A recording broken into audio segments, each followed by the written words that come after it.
Welcome back. What an exciting debate from Donald Trump and Hillary Clinton. The town hall format debate. I think we should immediately get to who the prediction markets thought won the debate by a number of measures. The first measure we're going to get to is the big one, the presidential election. So the prediction markets there's a market on who will win the presidential election, Donald Trump or Hillary Clinton.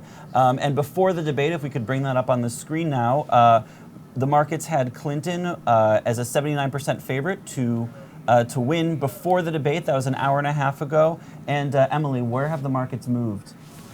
So basically before, again, it was 79 cents. Now we're at 77 cents for Clinton, so down just 2. And the thing there is that it happened just at the very end. I mean, the entire debate, it was 79, 80, 80, 79, and now it suddenly dipped down 2, which is, I guess just investors were sort of waiting until the last minute. I don't know. I mean, we have John Aristotle Phillips here from PredictIt. He might be able to provide some more insight onto that. Well, I think taken together with who they thought won the debate, which is a different story, right? Right. That there might have been a sentiment among investors that Trump was performing well, or at least not as poorly as they expected him to. Exactly. But they don't think that it changed the outcome of the election all that much, maybe a couple cents. It looked like it was drifting down for Clinton, but it really didn't move all that much.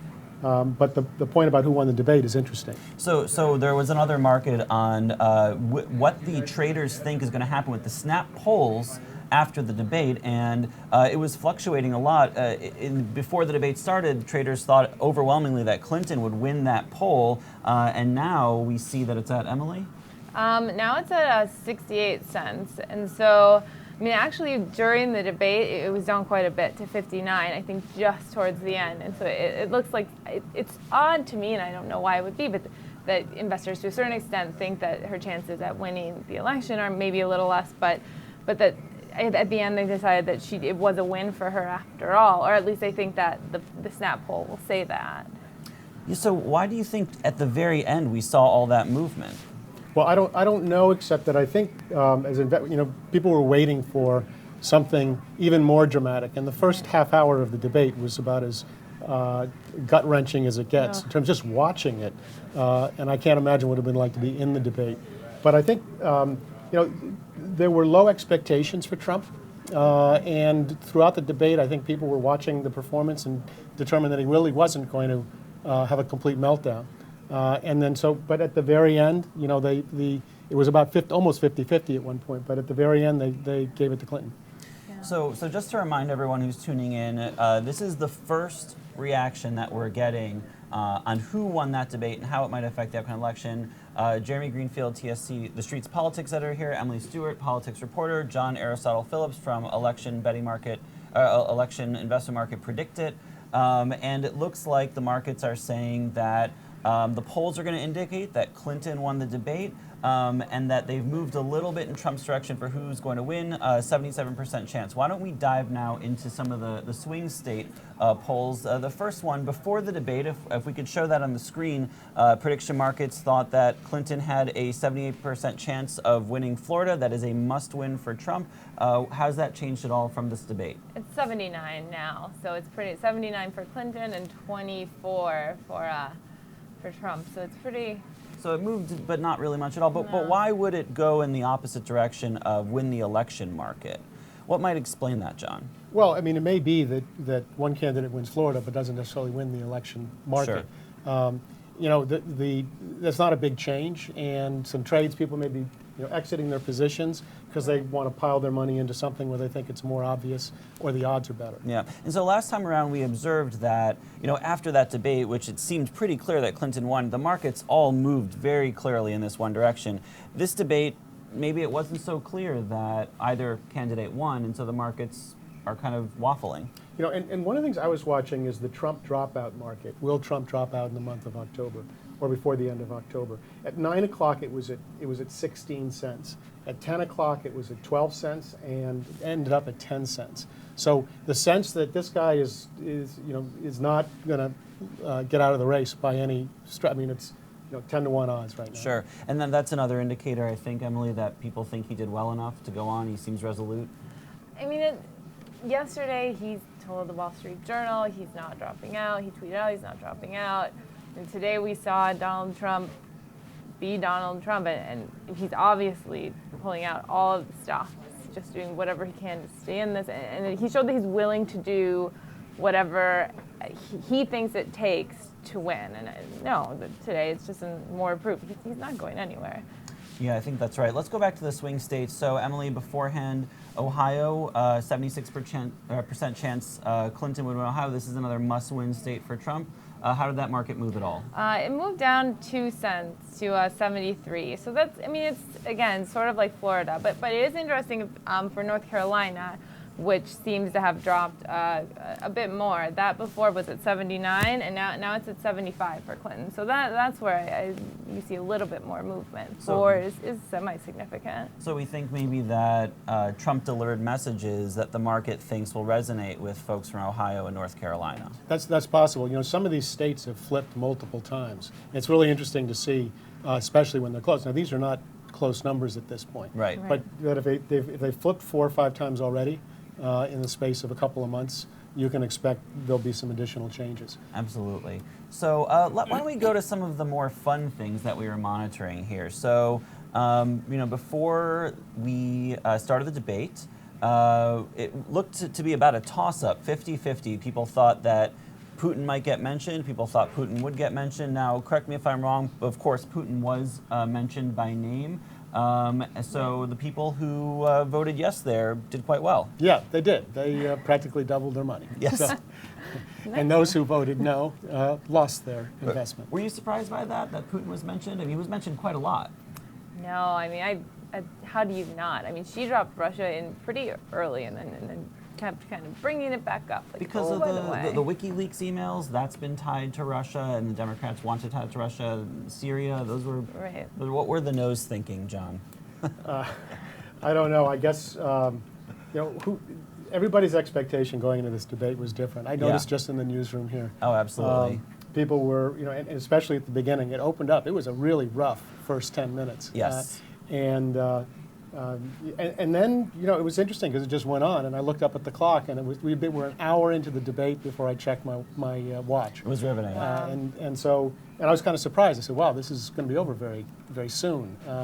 And there were a lot of direct exchanges between the candidates, which was also sort of a nail biter as you're watching it because it was such an intimate setting where they were engaging. And so many visceral things being said. Let's look at another one of these more fun markets here. So WikiLeaks, and I believe WikiLeaks also did get a mention before the debate. It looked like people thought there was a 68% chance that would happen, and those people turned out to be correct. Did that surprise you, Emily, that it would be mentioned? No, I mean, I feel like this was just sort of everybody taking all of the awful research, all of the worst things that they can think about of their opponent and just dumping it out on stage. Well, that's a really good thing. That's a really good transition because another market was Broadrick, Juanita Broadrick. And I believe Trump did mention several of the women associated with Bill Clinton's issues in the 90s, but I don't believe that Broadrick was mentioned. Is that something that we do you recall? So. I wasn't following that one, but it was interesting to see that that Abraham Lincoln was mentioned. Right. I mean, we should have had a question on there. Will Abraham Lincoln or any Absolutely. other? Usually George W. Gets mentioned, and Bill Clinton gets mentioned. Sure, But and who would have Reagan, of thought- course. And Reagan, but who would have thought that Abraham Lincoln would have been mentioned as a... So one of the other things that we looked at before the debate, and this obviously won't close until official numbers are in, but how many people watch this debate? So before the debate, we had the highest chance of winning was about a 23% chance that between 75 million and 80 million people watched the debate. 85 million and over, that was about a 23% chance also. So what is that market looking like right now? What is the sense of the viewership of this debate? So right now it looks like it's 85 million plus is 26 cents, and then 80 to 84.9 million is 26 cents too. So I guess people thought that more people tuned in towards the end. How could they not after that first 10-minute exchange? What do you make of those It would be hard to turn the TV off after that Absolutely.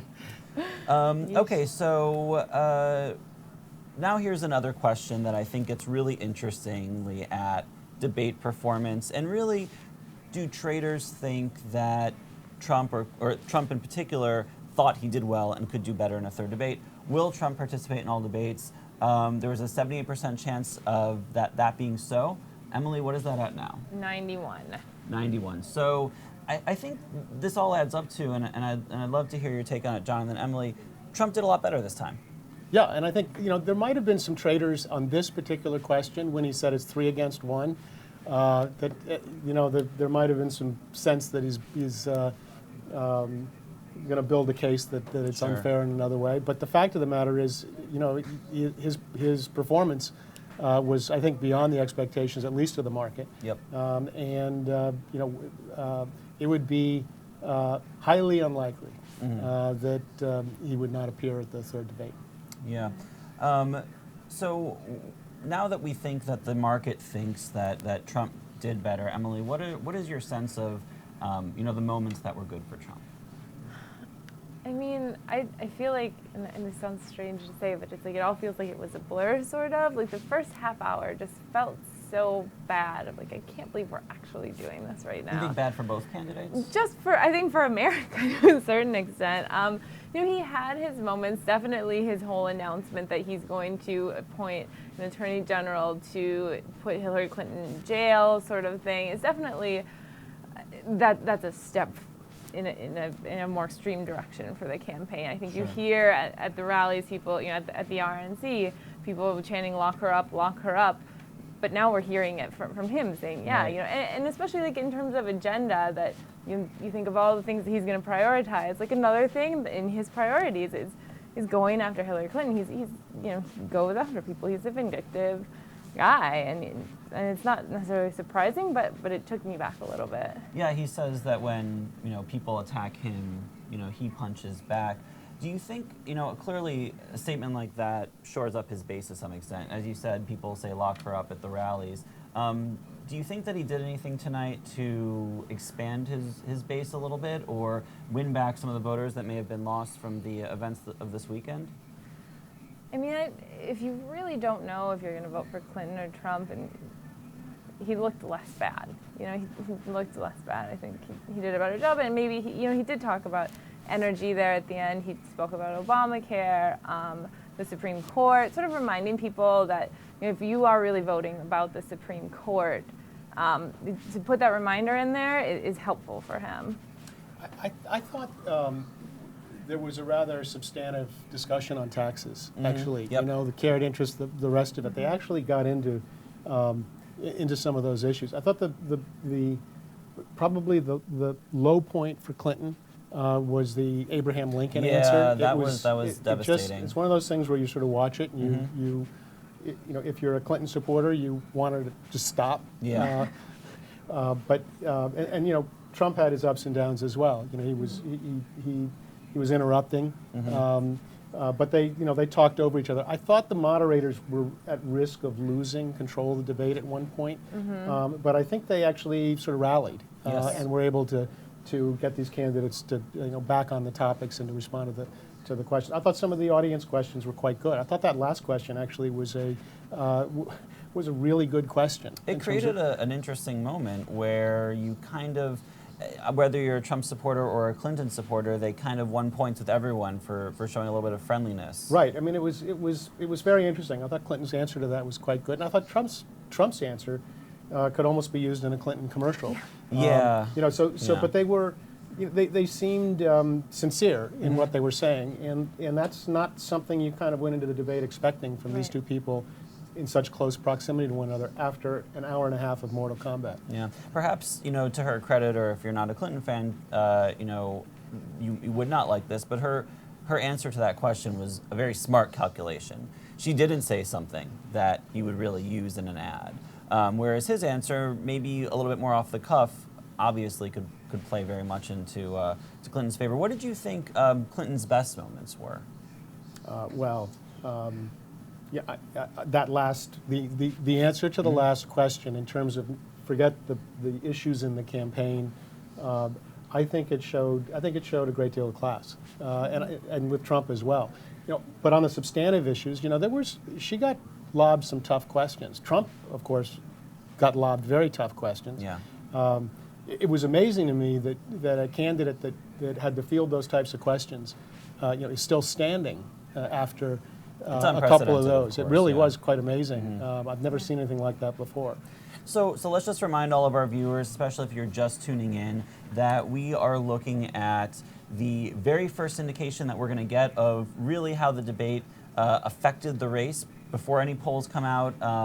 And before the debate, the prediction market at PredictIt had Clinton with a 79% chance of winning the debate. Immediately after, it was a 77% chance. Has that market changed at all since we've been talking? For her to win the presidential election, That's right. it's now at 76%. So it's ticked down a little bit more. So when the market reacted initially to the debate and then to the very end of the debate, we saw it move a little bit, and now it's ticked down a little bit. What kind of information could traders be digesting right now that would be telling them anything different about the election? Well, it may be that some traders think there is. Some of these traders come in and they come in for minutes or seconds or hours, and some come in and going to stay in there till the election. I think there may be a sense that there isn't going to be a lot of movement if this debate didn't shake the tree and cause a lot of selling and buying. It may be the traders that are in there to make a quick buck. They decide, I'm going to take my money out of this. I'm going to stick it in another market where the Cruz to withdraw his endorsement, for instance. That plummeted because people felt, I guess, towards the end of the debate that he was not going to withdraw his endorsement. Interesting. What are the actual numbers on that, Emily? Yeah. So for Cruz, it's 39% odds, I guess, that Cruz will withdraw his endorsement, down 27% from the beginning, or from recently. So traders thought And that he would rescind his endorsement beforehand, and now now he's more not. people are sort of voting against Yeah, that. it's like the Trump dropout market, right? They think, boy, this guy survived to fight another around. day. And 27 points is a huge shift. I mean, Enormous. that's really flipping it from 2-1 the other way to 2-1 back in the other That's direction, right. roughly. So yes, it's a big shift, and you don't see those kinds of shifts in the financial markets very often. Interesting. But so there is a sense here that perhaps that Trump stabilized what many consider to be a free fall. Maybe it was overwrought in terms of the commentary, but at the same time, they don't think that the contours of the race have really fundamentally changed at all. Right. And 1 month away from the election, if the odds are what they are, it's just another night, another opportunity where the opportunity for something dramatic to change the shift that the contours hasn't Right. happened yet. And that does run a little bit against Trump, given that he seems to be behind in the polls. What about Paul Ryan? It looks like his endorsement market has shifted. I see you've got that on your screen, Emily. So it looks like a similar thing happened with Paul Ryan, where fewer investors now think that he'll take away his endorsement. It was roughly a toss-up beforehand, about 50-50, and now Yeah. it looks like about 39% say they will. chance for Paul Ryan. That's interesting because that was at 5 cents before this brouhaha. So it really shot up there. So if you sort of early on in the race thought to yourself, well, what might happen? What could Donald Trump possibly do? What could come out on Donald Trump that would have Ryan withdrawing his support? And you just took a flyer on that. You've done quite well with the events of this weekend. That's right. That's right. And it indicates, I guess, that there's a sense out there that there's always this undercurrent of, well, if there's one videotape, there are 2 videotapes, there are 5 more videotapes, and the same with the Howard Stern material.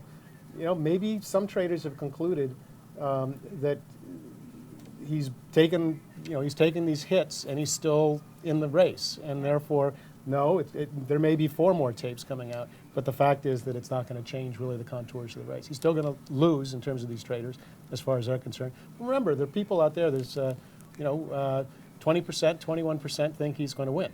Right, and or people who might invest in that idea, thinking like, well, the race is going to have a couple more bumps between now and election day. It's been the most volatile race ever. When it gets more volatile in Trump's favor, I'll exit the market and make a little bit of a profit off of that. That's right. A lot of these traders were also, I think they were expecting what financial traders call a dead cat bounce, right? As soon as they hit Sure. the bottom, it's still going the cat gets thrown out of the skyscraper, and still there's a bounce at the end. Sure. So they figured maybe that it was over, but the fact is that there's still a bounce. Now this looks like a lot more than that. It looks like he's stabilized. Yeah.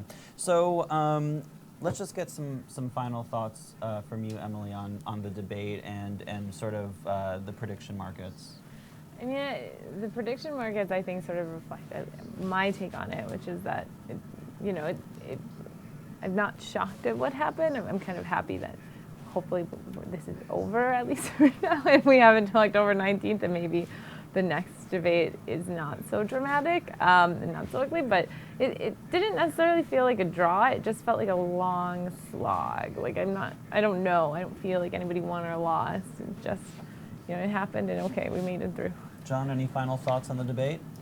Well, I'm glad it's over. It was a tense moment. We've been looking forward to it all weekend. Obviously, there were countdown clocks on all the networks Right. following Friday's revelations. Yeah, so I think, this, yes, there's a month left. A month is a lifetime in politics. Sure. So especially presidential campaign, and especially with what's at stake. So I think those traders that are looking, that think there's going to be more volatility are probably right. There's probably going to be, both these candidates are going to have good days and bad days going into the general election, and that means that the market's going to reflect that. The market's probably going to reflect what traders think is going to happen 30 days from now. But in the meantime, there are going to be lots of things that are going to be, people are going to be, I see I've got 25 different suggestions here for new markets that traders want to put Wow. up. So it'll be interesting to see how that, what other questions Predicted puts up and what traders think. Yeah.